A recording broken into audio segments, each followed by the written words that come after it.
what God is doing, and yet I come to this class with mixed feelings.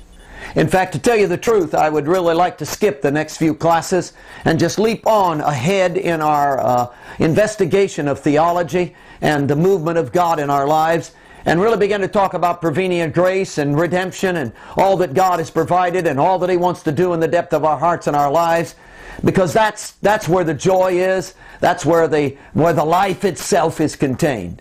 You see, God has given us this amazing prevenient grace. God has literally taken His love and spilled it all over us. God has aggressively come after us. God has knocked on our door, hounded us down, would not leave us alone. God has taken the initiative and has literally moved out in our direction. God has left nothing, no stone unturned, left no resource untapped. God has literally emptied out the coffers of His entire resource and said, everything I've got in my being is at the disposal of the fact of redemption. Whatever it takes, down to my son, down to myself, down to my energy, down to my life, down to my eternalness, down to my all, down to everything I am. There is no sacrifice too great to get through to mankind. Whatever I have to do. And God has literally moved out in that kind of absolute direction for us, that we might be redeemed. Now, that's good news, and who wouldn't want to talk about that, and who wouldn't want to focus on that? I mean, the love of God is just spilling through the Scriptures, page after page after page after page. That's the joy of the whole thing. But you see, the love of God and the overwhelming emphasis of His taking the initiative and coming after us, and God intervening in our lives, and God coming to where we are when we could not come to where He is. That kind of emphasis needs to be against the backdrop of the overwhelming depravity, total depravity of mankind. See, if you're going to understand the redemption, you have to understand the depth of the sin from which He's redeemed us. See, if you're going to really know what purity is about, what cleanness is all about, what white as snow is all about, what the holiness of God in your life is all about, you're going to have to understand the estrangement, what it is to be separated. You're going to have to know what the depth of iniquity really is. Many of us could say, I already know that. Hey, I've been there, done that. Hey, I know what sin can do to you. I know how it warps the mind and depraves the inner being. I know the twist of sin and the reality of that twist in my own life, so I understand that. But you see, too often we've thought of sin strictly in terms of content. That it was the deed, and that is true. That is true. That is very true. You see, sin expresses itself in deed, and the degrees get worse and worse and worse. And by the time you get done, you begin to see the awfulness of what's going on inside of man by the filth and the awfulness of what's going on outside of man. I've been dealing in recent days with this whole business of the Christmas story, and especially the idea of the destruction of all the baby boys 2 years of age and younger. And it's a gripping scene. In relationship to all the joy that's being sung in the heavenlies, and in relationship to all of the greatness of the Redeemer actually coming and being born among us, in relationship to the fullness of time in which God literally unloads and gives out and literally brings into being that which He has been planning and manipulating the histories over. In the midst of all of that joy, there's this overwhelming tragedy.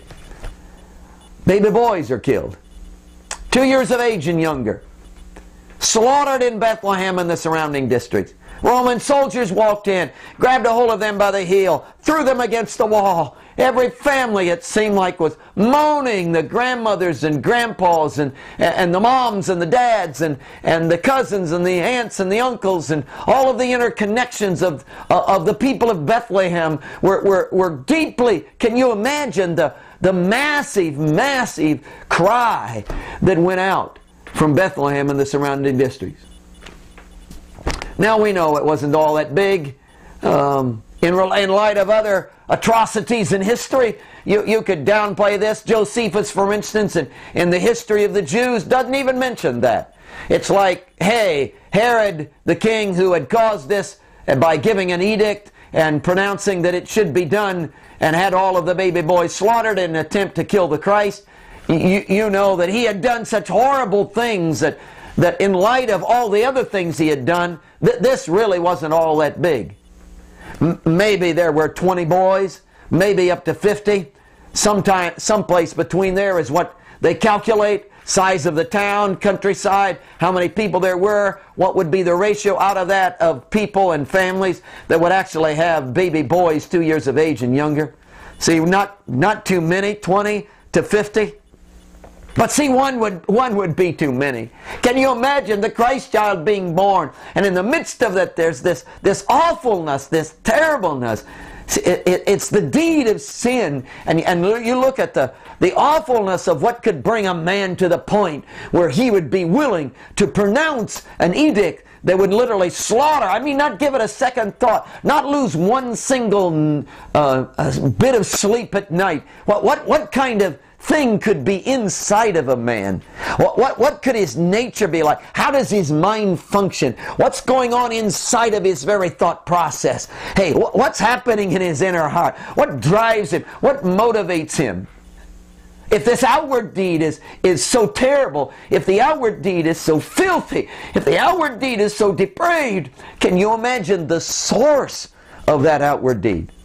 What would it be like? What is the darkness? What is the filth that's inside of a man that would literally cause him to give this kind of edict, that would make this kind of statement, would participate without giving a blink of the eye, man, participate in such an evil, evil thing? That's what you're dealing with. We're talking about total depravity. We're, of course, looking at theology, and we're working on this chart, and we haven't gotten very far. You know, there's this base line, of course, and then there's this line coming right straight down and running perpendicular, and right along it there is this fall. We put the fall in there, and we're trying to discover how deep the fall goes. How far does man go down? What is the bottom line? What is he fallen from? And of course, we've seen him in his absolute perfection. We've seen him in walking with God in the cool of the day. We've seen him in Genesis as he was created perfect in the sight of God, had the function of his total mind, and his whole heart and will was all wrapped up in spontaneous response to God himself, that he was created without sin, and man was perfect in his physique and perfect in his ability, and he could know the total will of God, and was capable physically of performing the total will of God, and yet he entered into the fall. Now, what are you going to do with that? How far down does he go? What's the fall all about? And down at the bottom, we're going to put this idea of total depravity. Total depravity. Total depravity. In fact, I want you to put it in capital letters. Just write it down right underneath the bottom line. The fall and then total depravity. We want to spend our time today talking about total depravity.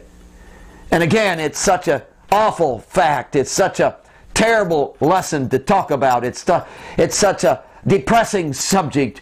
You go out of this class period low and weeping inside, broken, if it grips you as it should, broken over the awfulness of who we are, and looking deep into your own personal life.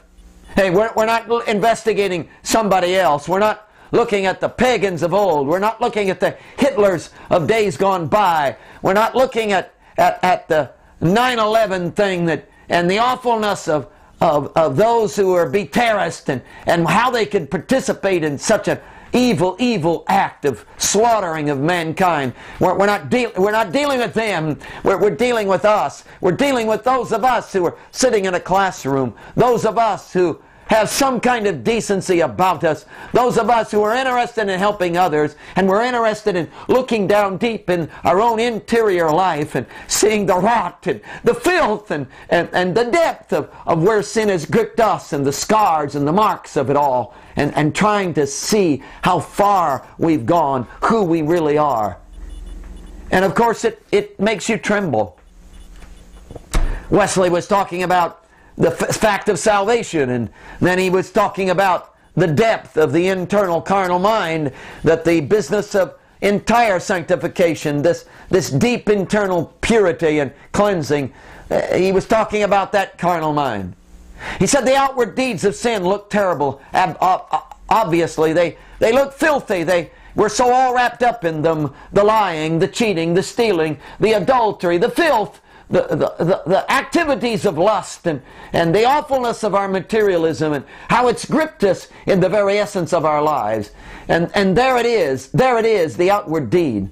But see, when God clears out all those outward deeds, and then He begins to bring you on the journey where you begin to look down deep inside, suddenly you begin to see the source of sin.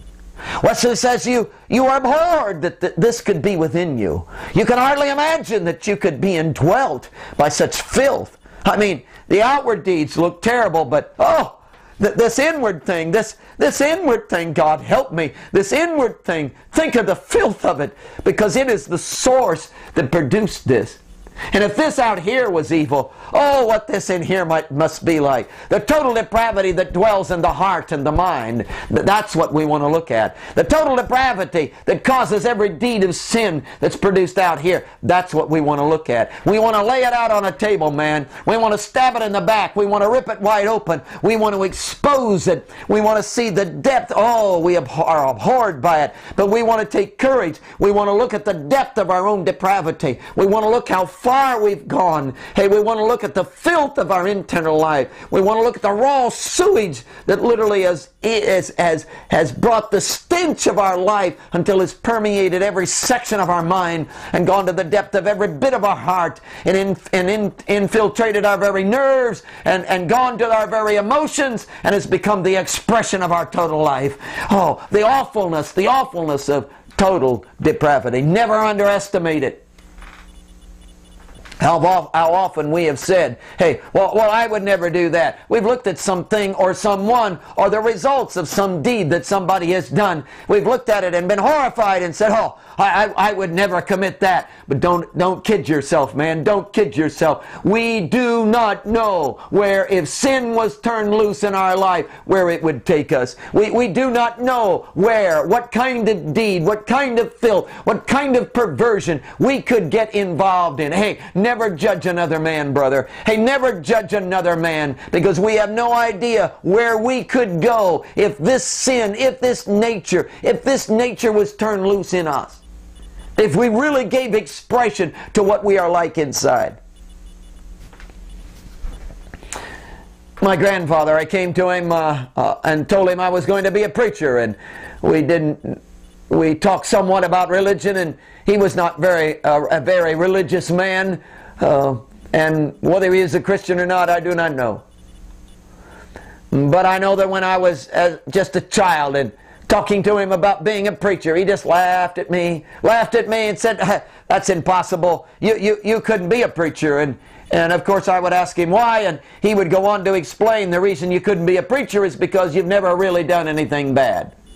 See, I'm the kid again who was born and raised in the Christian home, and born and raised in the parsonage, and never smoked a cigarette, never had a beer in my hand, and I went down a road one time where there was a wicked place on the corner, but I've never gone down that road again, and those kinds of things. See, he said you got to go be bad, you got to really go to the bottom, and then God brings you out of that, and then you can preach. So in his mind, you see, sin was only thought of in terms of outward deed and expression out here. He had not gotten a hold of sin being in here. See, you've got to make that transition. When we're talking about sin, we're talking about way beyond just the deed of the hand. We're talking about way beyond, and we're going to spend a lot of time discussing this in class periods to come, but we're talking about way beyond the deed of the hand, man. We're talking about deep inside you, son. We're talking about the filth of the inner heart. And hey, you may learn to curb it, and your culture may slap your hand and keep you in line, and you may luck out and have parents who will not let you go too far astray, but you have no idea the filth and the rot. And hey, though maybe I haven't done evil deeds in terms of the world's standard, maybe I haven't gone to the streets, and maybe I haven't been involved in alcoholism and drug addiction, but hey, I know one thing. I know the depth of my own heart. I've looked inside of myself, and I know I can stand with tears streaming down my face and say, hey, I am the worst of all sinners. There is no question in my mind that I've gone to the bottom, that I've seen the evil and the filth that exists in my own heart and mind,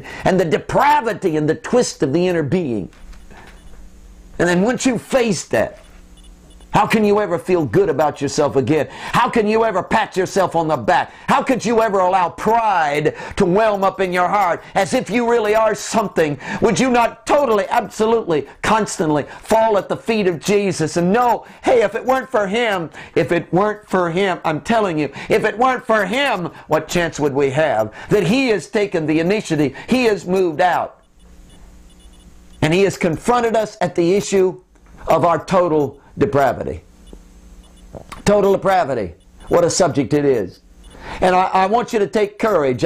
It's going to be hard, but I want you to take courage, and I want you to look at the depth. I want you to go to the depth of this total depravity. I want you to see it in all of its raw form. I don't want you to camouflage. Don't want you to excuse.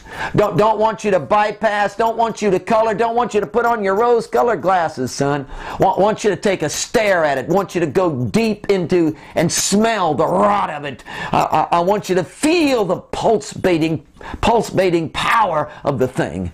I want you to get a glimpse of total depravity and the awfulness of it. In order to do that, I want us to come to the Word of God. And I want you to turn with me, if you will, to the book of Genesis. Of course, we're spending a lot of time looking at the book of Genesis, and the book of Genesis, of course, gives us something of the basis of the fall, and gives us insight into what exactly is going on. And I want you to start with this scripture, Genesis chapter 6. Of course, by the time you get to Genesis chapter 6, you know what's happening. The fall has taken place. Man has entered into the judgment of God, and we've gone through all of that, and man has dethroned God and enthroned himself, and has fallen and has entered into this state of total depravity. And the terribleness of this state, again, who can describe it? The Scriptures are going to try constantly to unfold the revelation of what really is going on inside of man, and what really has taken place in the heart of man, what this total depravity is really all about. And again, it's not a pretty picture. You realize that Adam and Eve, of course, begin to have children, and they begin to have children, and population began to increase. And by the time you come to Genesis chapter 6, there is something of a widespread population on the earth. Oh, not great. Don't get into multitudes and millions, but there is a lot of people running around on earth. And you realize that it came to the place of the days of Noah. And Noah, that is such an interesting scene as you look at Noah and what was going on and what was taking place in the heart and the life of men. And of course we have no idea. We can speculate, and of course that gets us into this whole business of philosophical theology again. Well, we can look at the whole scene and say, oh, yeah, we know exactly what was going on. And we can say, hey, this was why God had to destroy all of the generation, and no one was saved except Noah. There was such a perversion. They had come to the place that they were so perverted, which may have been, and again, this is philosophical theology, it may have been a physical perversion.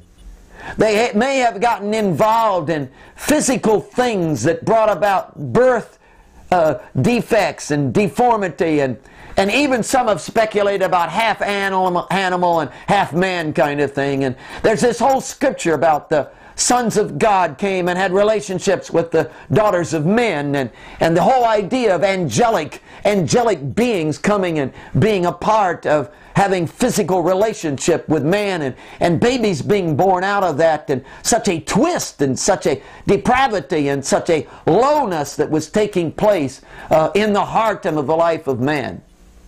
And you wonder how man could come to that place.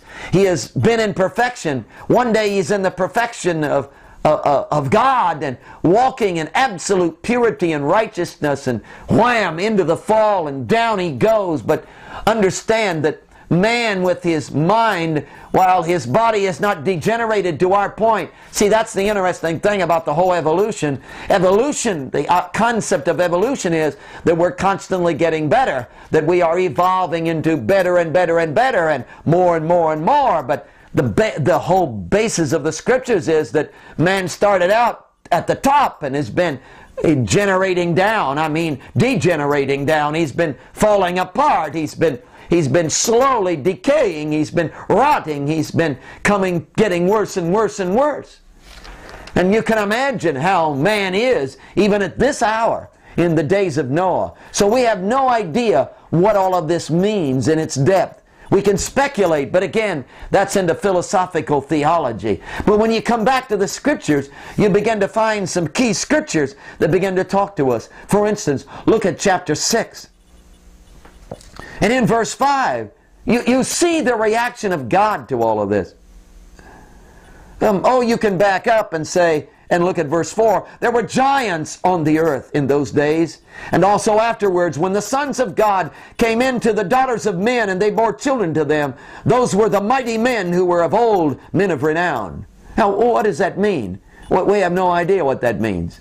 Again, we can speculate, but we have no idea what that means. And so don't be dogmatic or judgmental. It's just that something happened in the lives of men. And the reaction to God to all of this was verse 5. Then the Lord saw that the wickedness of man was great in the earth. Look at this. Every intent of the thoughts of his heart was only evil continually. My. Now, don't get wrapped up in, oh, yeah, this is what happened, and here's why God had to destroy all the people of the day of Noah because they had this physical thing, or they got this, or this happened, or angels did this, and then man did this, and don't get involved in that. Let's go deep inside, because again, it isn't the outward action, deed. Oh yeah, that expresses something of it, but remember, it's only an expression. What we're dealing with is what man is like inside. The total depravity is an inside thing, not an outside thing. See, if it was an outside thing, you could cut it off, brother. If it was just in your hand, you could slice off your hand, son. You'd be okay from then on. But it isn't just a hand deal. It isn't just an outside activity. This is a depravity that is at the depth of the insides of man. This is the carnal mind. This is how you think. This is your whole perspective. This is the rot of your internal being. And he's describing it. Again, look at how he describes it. Wouldn't matter what the outward deed is. Look at how he describes the internal heart of man. Verse 5. And that every intent of the thoughts of his heart was only evil continually. Now let's talk about self-centeredness. Let's talk about the self-centeredness of man. Would it be fair to say that every thought of every intent of the thought of man's heart is focused on himself, which is the heart of total depravity? See, that this total depravity thing is all about the wonder of man being engulfed in himself, all wrapped up in his own thought process, all wrapped up in his own self and his own desires. And we're going to spend whole class periods discussing this business of the thrust of the carnal mind and the self-centeredness of it. But that's the heart of this total depravity. So that you can begin to understand what he's talking about in verse 5, that every intent of the thoughts of his heart was only evil continually. Have you found that true even in your own life? Oh, let's read on. Skip down a few verses. It's in verse 7, of course, that he begins to say, I will destroy man whom I have created from the face of the earth, both man and beast, creeping things and birds of the air. For I am sorry that I have made them. Can you imagine what must have been inside of man that could literally have brought God to this position where he repents? God repents. I am sorry I made man. Wow. But then there's that great verse, verse 8, but Noah found grace in the eyes of the Lord. Wow. And this is the genealogy of Noah, verse 9. Noah was a just man, perfect in his generations. Noah walked with God, and Noah begot 3 sons, and so forth. Now look at verse 11. The earth also was corrupt before God, and the earth was filled with violence. So God looked upon the earth, and indeed it was corrupt, for all flesh had corrupted their way on the earth. Verse 13, it says, and God said to Noah, the end of all flesh is come before me, for the earth is filled with violence through them, and behold, I will destroy them with the earth. And so the tremendous flood took place, and we'll not go into the details of that flood. You know it and can saturate in it yourself. But there was this awful, humongous flood that literally wiped out every man except those of Noah. And he was said to be perfect. Now, we go on in the Scriptures and we discover Noah was not all that perfect. But in God's eyes, he was perfect, which means that God is seeing beyond just a physical deed and is looking in the interior of the intent and the motive of Noah and his inner heart. And that while Noah got involved in some things, Noah was the best that he had at that point. So here is the awful depravity of man literally exposed. So bad, so awful, that every thought of the mind is turned into evil, and there is constant violence spilling out of him. And God said, I can't take that. And he eliminated all of mankind. Now you see something interesting at the end of the whole thing, of course, and that's chapter 8, that God literally sets the rainbow in the sky. And that's good news, isn't it? And here was the promise that was connected with the rainbow, which again gives us some insight into what's going on in our own interior life. Look at chapter 8, verse 21, and here's what it says. And the Lord smelled a soothing aroma. Whew! I'd like to be a soothing aroma to God. Wouldn't it be something to be so filled with God? Wouldn't it be something that the Holy Spirit would literally cleanse you to the depth? Wouldn't it be something if all the redemption of God's power would literally come and revamp the mind and revamp the inner heart and remove the twist and literally cleanse us at the depth of our hearts, and we could be a soothing aroma to God. We would be a fragrance in His nostrils. Wow. And here's what He said. Then the Lord said in His heart, I will never again curse the ground for man's sake, although the imagination of man's heart is evil from his youth. The imagination of man's heart is evil from his youth, nor will I again destroy every living thing as I have done. While the earth remains, seed time and harvest, cold and heat, winter and summer, and day and night shall not cease. Wow, that's a promise from God. And He did this promise, remember, not because all evil had been wiped out. See, that was not the purpose of the flood. He did this in spite of and in the awareness of that the imagination of man's heart is evil from his youth. Wow. It's an awful passage, isn't it? But it's the promise to us that God will never ever again bring judgment like that upon us. But He's bringing redemption to us. And that's, of course, the unfolding of the rest of the story.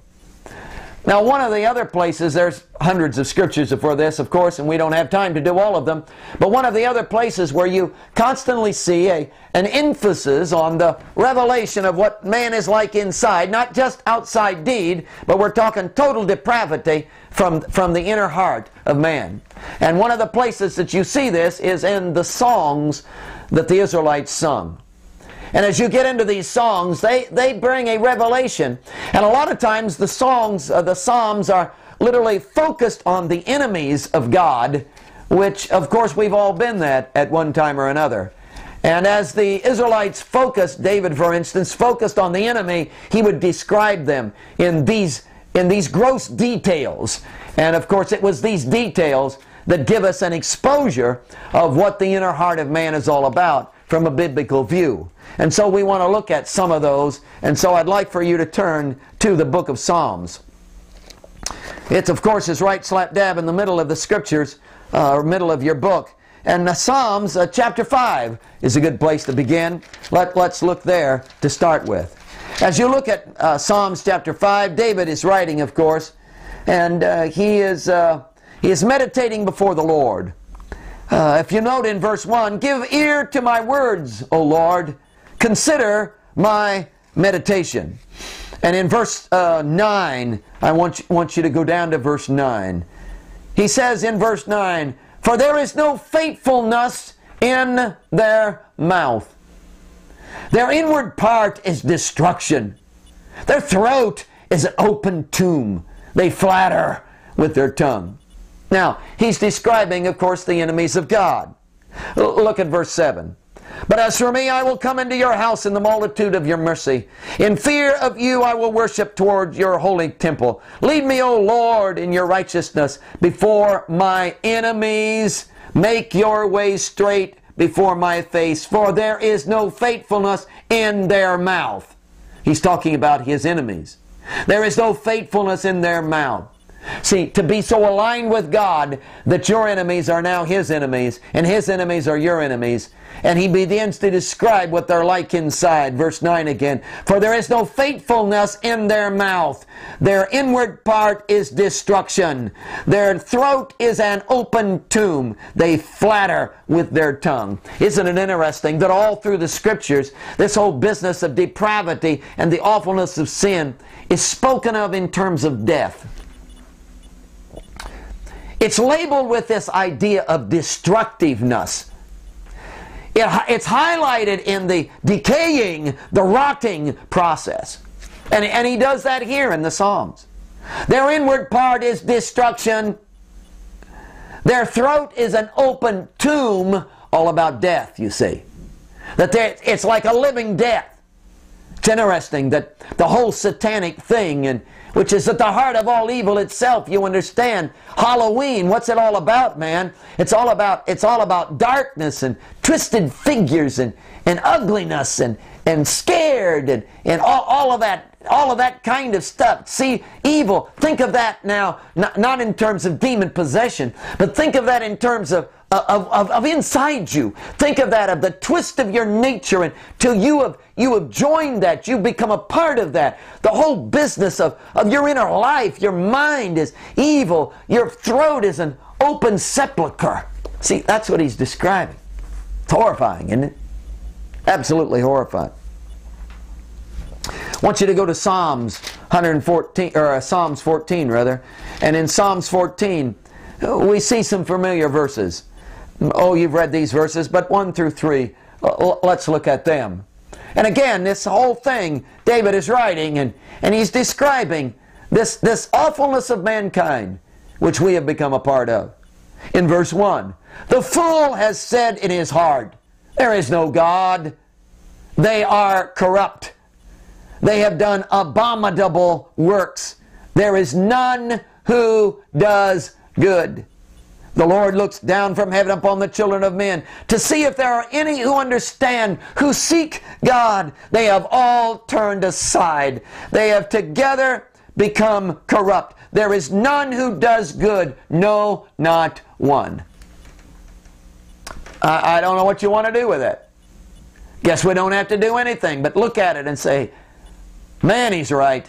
Which one of us can stand tall and straight and say, hey, I have always done the good? Hey, which one of us can stand tall and straight and say, hey, I've been what I ought to be. I've done what I ought to have done. Hey, which one of us? Oh, look at it again. The fool has said in his heart, there is no God. They are corrupt. They have done abominable works. There is none who does good.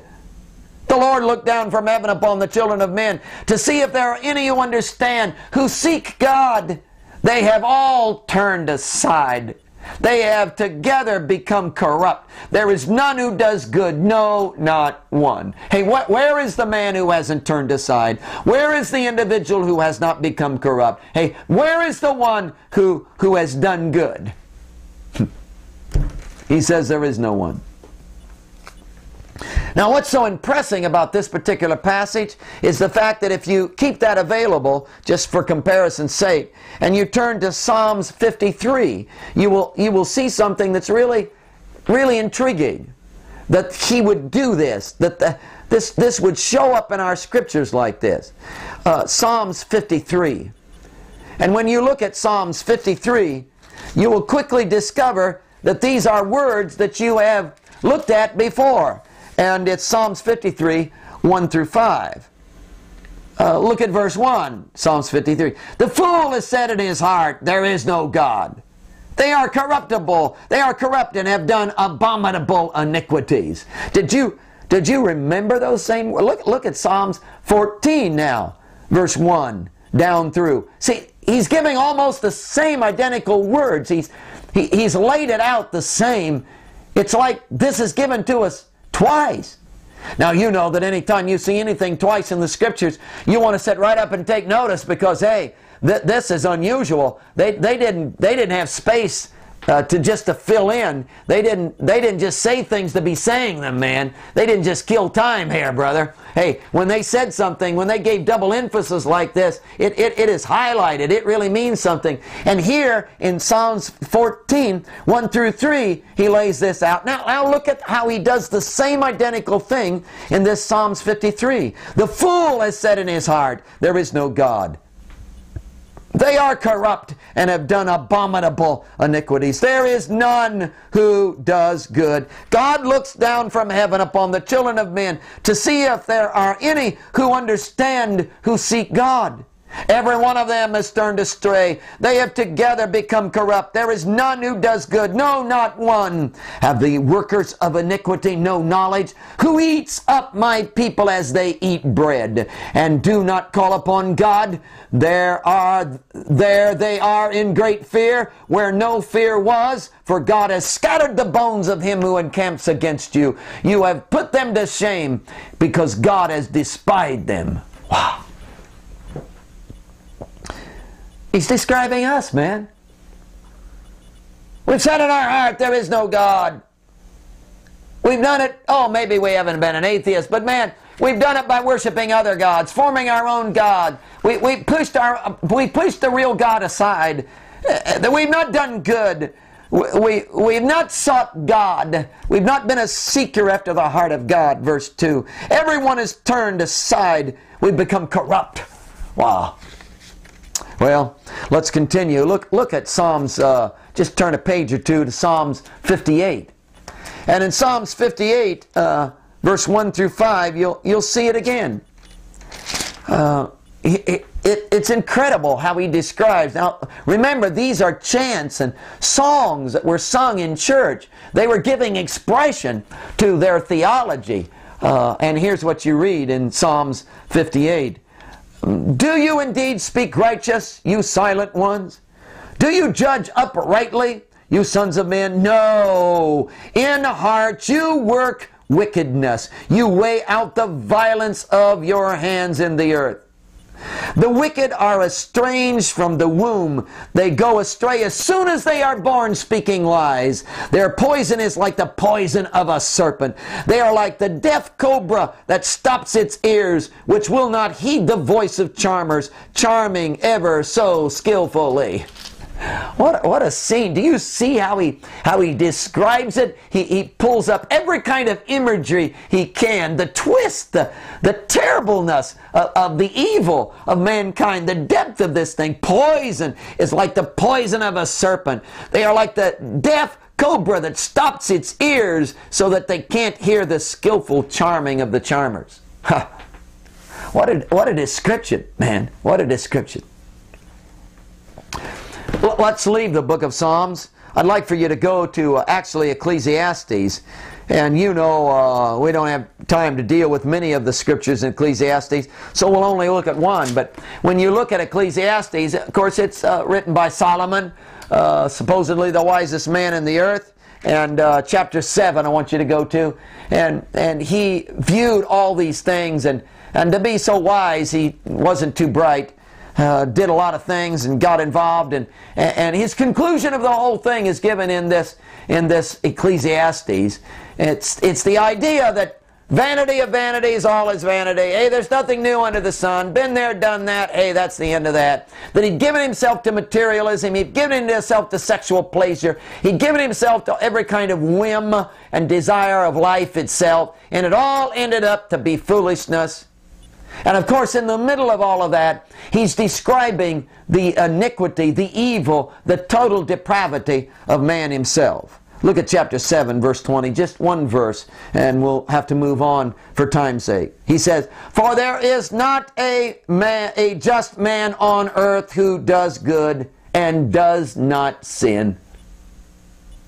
Look at it again. "For there is not a just man on earth who does good and does not sin." Do you see the constant emphasis of the scripture on this? How he's constantly just bringing up this, hey, none of us have been good. Hey, no one has been what they ought to be. Hey, the total depravity, the twist, the depravity, the raw sewage of filthy sin and iniquity and brokenness, the destructiveness, the serpent-like nature of mankind. Hey, we've all been there, and we've all done that. We've all experienced it. Total depravity. This is what he's talking about. I want you to turn to Isaiah 64. And Isaiah 64 is an interesting passage because the book is so filled, you remember, with the messianic message.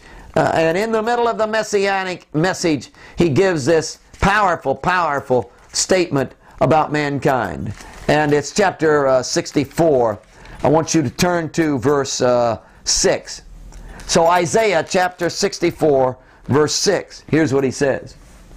Isaiah 64, verse 6. "But we are all like an unclean thing, and all our righteousnesses are as filthy rags. We all fade as a leaf, and our iniquities like the wind have taken us away." Oh, you're familiar with that passage, aren't you? Because we're constantly reminded of the fact that all of our righteousness are as filthy rags. Listen to it again. "But we are all like an unclean thing." I don't know what you think of when you think of an unclean thing. When I think of an unclean thing, I'm thinking of something that's been on the highway, roadkill, something that's been on a highway for 3 or 4 days. Unclean thing. Don't want to touch it? Oh, the smell is horrible. Want to stay away from it? Hey, just to get around it is filthy. Hey, it's awful. Who would want to touch it? Who would want to be involved in it? We are all like an unclean thing. And all our righteousnesses are filthy rags. Are like filthy rags. You know what he's literally saying? He's literally saying that, hey, here's all the evil deeds, man, you've done. Here's all the filth that you've committed. Here's all the things out here. You can look at them. You see the depravity in it. You see it as an offspring to the inner total depravity of your own life. And so you should. So your deeds are evil. But quit all those evil deeds. Yeah, stop them. Hey, be horrified by them. Drop them, man. Don't do that anymore. Hey, give all that up. Fine. Now you're no longer doing evil deeds. Well, what are you going to fill the place of those evil deeds with? Oh, you're going to fill them with good deeds. Yeah, make up for all the bad deeds. So you run down at the church, you do all this neat stuff, man. You enter into ministry, you perform great feats, you sing for Jesus, you preach for Christ, you give your money, you're charitable, you do all this compassionate ministry, you do all this great stuff. Hey, you did all the evil stuff. Oh, that was horrifying. You got out of that. You reformed. You begin to do all this good stuff. But you know how bad you are.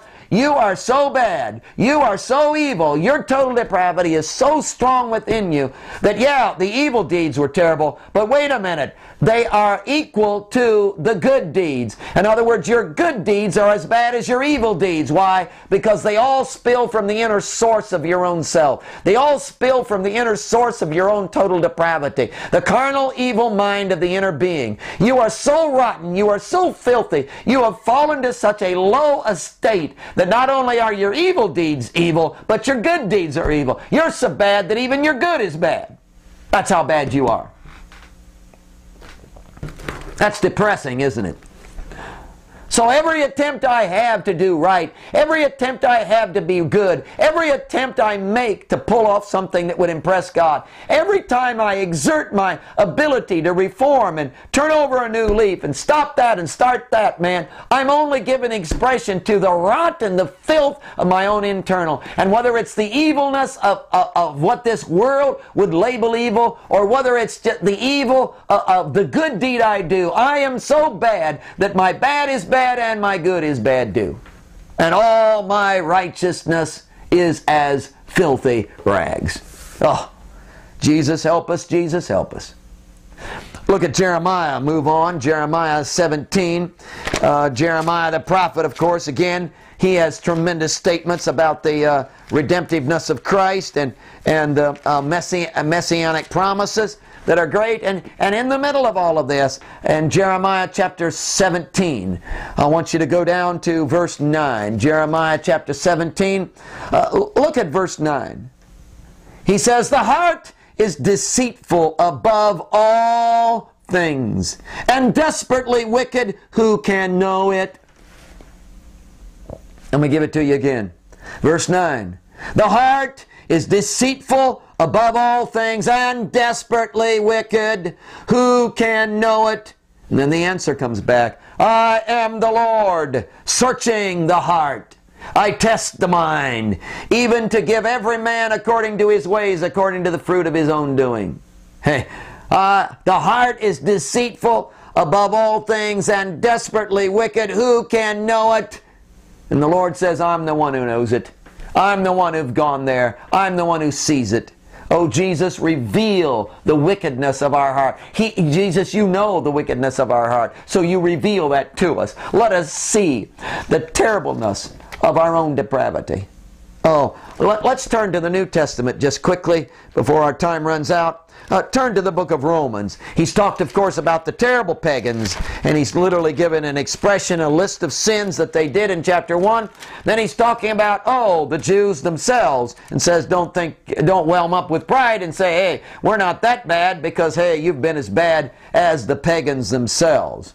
And in Romans chapter 3, you'll see these words. And it's interesting that what he does in Romans, which verifies everything we've trying to say, and all the quotes we've made in an Old Testament, that he gives a whole list in these verses. We're looking at verse 9 down through verse 18. And you'll recognize some of these verses, because all of these verses are simply a string of quotes from the Old Testament.